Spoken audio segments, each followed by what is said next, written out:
Hey guys, what is up? Mist here with another video.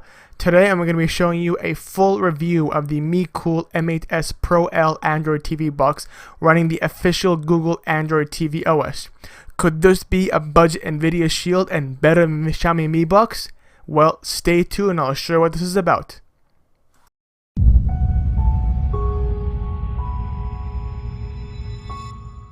To all my new viewers out there, if you guys are not yet subscribed, just look below the video, click on the red subscribe button, and then click the little notification bell so you guys will get notified for all future videos for everything I post. It's going to be great. You're going to be first to hear about all the new APKs, add-ons, and much more. Okay guys, this is the Mecool M8S Pro L AM Logic box. The processor is a Octacore version of the S912 processor. The GPU, it's a Mali T820 MP3 with 3 gigs of RAM, 32 gigs of storage, running the official Android TV OS 7.1, supporting both Wi-Fi bands, and also has a 100 megabit per second Ethernet port, so it's not gigabit, which is still pretty good. It supports 4K, Netflix, and YouTube, and with the box you also get your HDMI, user manuals, power adapter, and a remote control, which is better than any other remote. It's similar to the Xiaomi Mi box, and I will go into the remote in detail later in this video. Now guys, when we look at the box itself, it's a really simple design. It is all plastic, but it still performs really good. You have ventilation around the entire box and with simple branding, and along the back you have your AV, Ethernet, HDMI, and power. And if you flip it around the side, you have 2 USB ports plus micro SD card slot for expanding storage. This is a really simple look, but a really powerful device. It could be a budget version of the Nvidia Shield, and you guys will make a decision later when you watch the whole video and watch the specs and see what the box can actually do. Now the remote control for this box, it's really cool. It looks like a Xiaomi Mi box with a dedicated button for Google Assistant. You have your directional pad, back, home, menu, volume up and down, takes regular AAA batteries, and really comfortable in the hand, really clicky. I love this remote a lot. It's better than any other remotes I've used.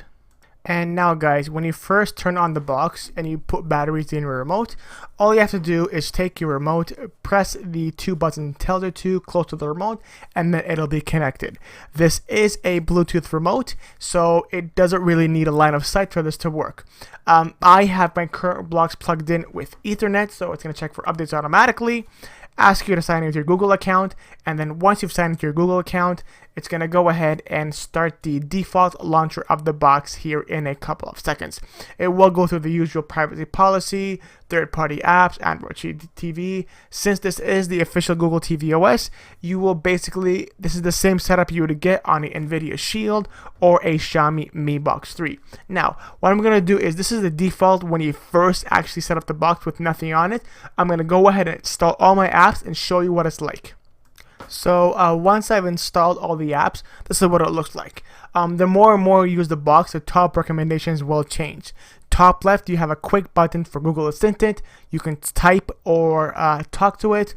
It comes with a lot of default apps like the Play Store, YouTube Kids, STB Emulator, AirPrint Pro, TV Center, which is also known as Kodi. The games here I loaded myself. If you click on the actual app section, you'll be redirected to the list of every single app. So this is kind of like the app drawer. There's no need to actually sideload them to the main screen. The app store will always have everything. This is of course running 7.1.2, and it is the 32 gigs of storage of the specific version of the Mecool M8S Pro. Again, this is the maxed out version. Now let's go ahead and test Google Assistant. I've asked it a couple questions like the weather, movies, TV shows, asking it to give you a joke, asking it what time is it, directions, everything.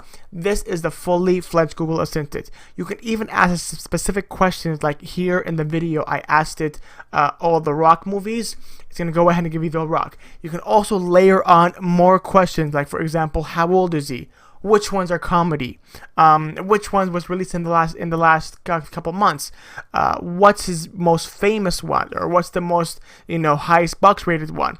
And like right now, it can do many multiple layer on questions and answers. Like I asked it a question about YouTube, and I said, for example, choose the first one. So what that did, for example, is it knew my actual search results, and I layered on a second question, and it played that video, which I said, give me the comedy videos on YouTube, play the second one. It knows how to do that. Google Assistant works really great. Now guys, let's first look at installing apps and the app compatibility in general. It will have no issues with any app you throw at it. Your famous side-loaded third-party apps will work well with no issues. Whether it's IPTV, movies, or TV shows, and you side-load it using ES File Explorer, using Downloader, using FileLinked, they all work with absolutely no issues. I have thrown every single APK I know on this actual box, and it works with no issues, no stuttering, no compatibility issues, and it works beautifully. And since this is 4K compatible, the streams itself are wonderful as well, and it's also compatible with the famous FileLinked app, so you'll be able to download and install any app you want with no issues as well. Now let's go ahead and look at videos. This first video here is a 1080p HD video stored on my FreeNAS server. It's able to stream with absolutely no issues. Since this is a quad-core box with 3 gigs of RAM, I am not surprised at all that it can play this 1080p HD video with no issues. Next here, I'm going to go ahead and play a 4K video on the same FreeNAS server. And again, guys, it has absolutely no issues. And as you guys can see, it's crisp quality, nice contrast, nice colors. It's able to display everything perfectly with absolutely no issues. I'll let you guys here watch the next couple of seconds for the 4K video. As you can see, it works really well. And I love the colors this actual box gives me. And with the 3 gigs of RAM and the quad-core AIM logic processor, it works really great. Now, I'm also now going to go on YouTube and play a 4K video. So here is a 4K video on YouTube. Again, it's able to stream with absolutely no issues.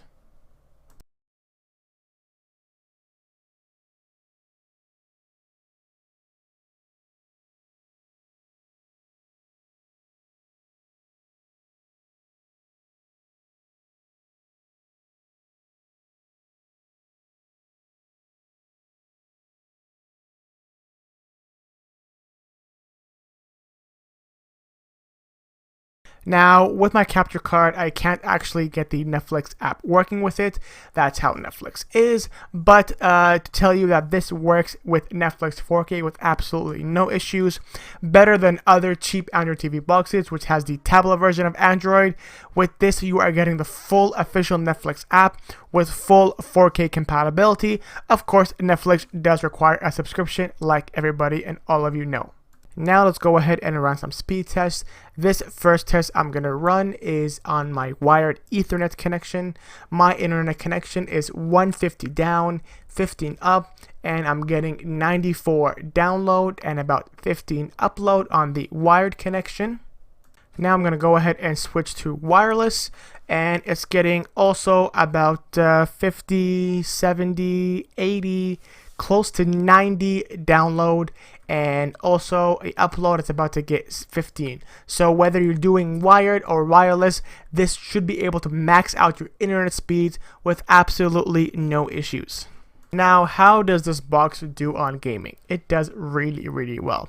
I went ahead and downloaded 2 Android games from the Android TV OS. This first one here is like a snowboarding game. Of course, I did connect a third-party Bluetooth controller. I used the Game Seer 3, and it worked with absolutely no issues. I see absolutely no ag and no issues with playing Android TV games like this one, or a more graphical, intense game like Asphalt 8. Again, this is using the third-party Game Seer remote controller. Steering left and right, up, down, menu buttons, they all work great. And as soon as I plugged in the controller, it's fully compatible with no issues. Now, you can also run emulators on this box as well. I went ahead and installed a couple of emulators with a couple of games, and it can load them with absolutely no issues at all. This first one here is Super Mario 64 on the N64 emulators. It's able to pull all the graphics with no issues, no stuttering, no lagging, and the game experience is wonderful. I'm going to go out here and let you watch and let you be the judge of this N64 game.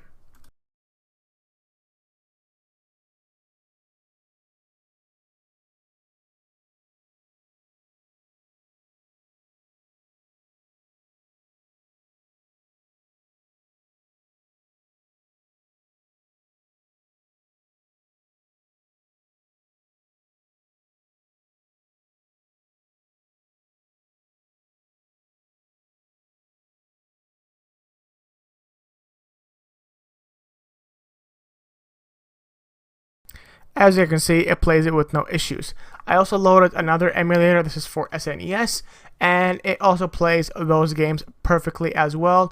I'm going to go ahead and load, for example, Mega Man to just show you the graphics and the quality of this ROM playing off this actual Android TV box here.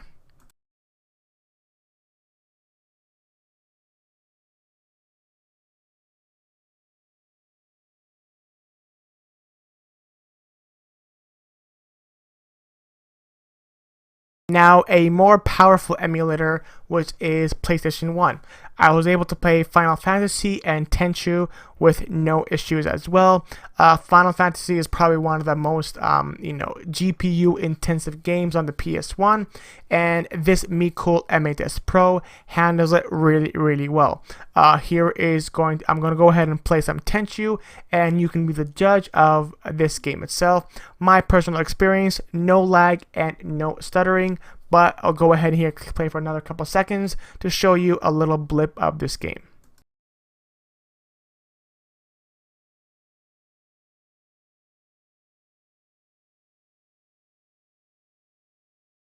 Now guys, for Geekbench, it got a multi-core score of 2335 and a single score of 580. If you guys want to go ahead and pause the screen right now to read the specs, you can go ahead and do it. But this is the score from Geekbench 4. And also, I'm going to go ahead and launch Antutu, and Antutu gave it a score of 39608. And that is the review of the Mecool box. Personally, I think if you can't get an NVIDIA Shield, you should get this box. And if you guys want to pick one up yourself, check out the link in the description below to buy one yourself. And if you guys have any questions, comments, or concerns, leave them down in the comment section below, and I will see you all in the next one. Bye-bye.